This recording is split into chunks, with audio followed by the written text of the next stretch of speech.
Hi guys, welcome back to another computing video. This one, I started talking about it in the last video. This video is called debugging, okay? And it's about how we fix our coding that we've been doing so far and check for any errors.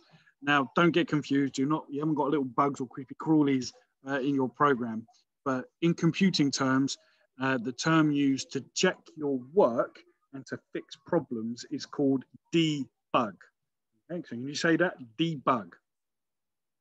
And debugging is what we're going to do today. So it's just another word for checking and fixing a problem with our programming.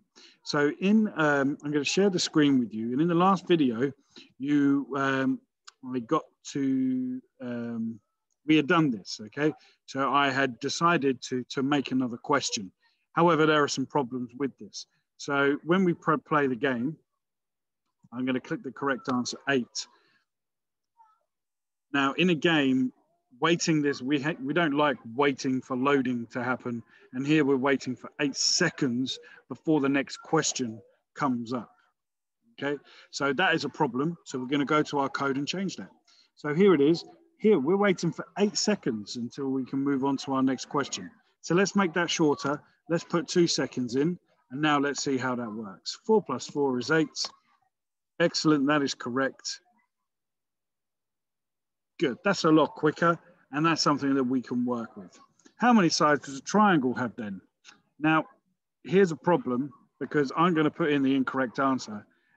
So I'm going to put in 5, and it says you're the master, meaning that that's correct. Well, we know that a triangle only has 3 sides. So let's have a look and see where our problem is. Here it is.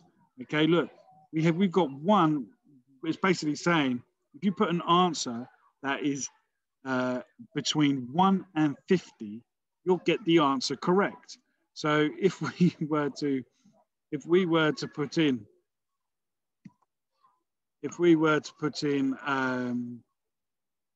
49, it would say we're correct. So we've got to change that.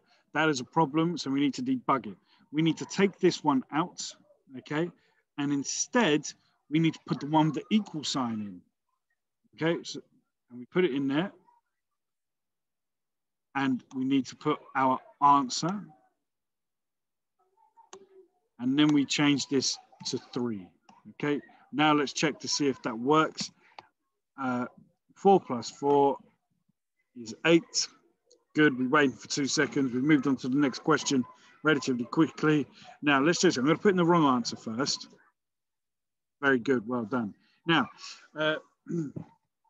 there we go, that's called debugging. So debugging is when we look for problems and we fix it.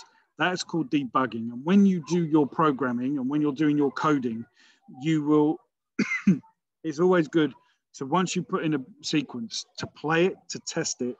And if there are any problems, you can then fix them. That process of looking at the program and fixing the problem is called debugging. And that's what you're doing. That's what computer technicians do. That's what computer programmers do all the time.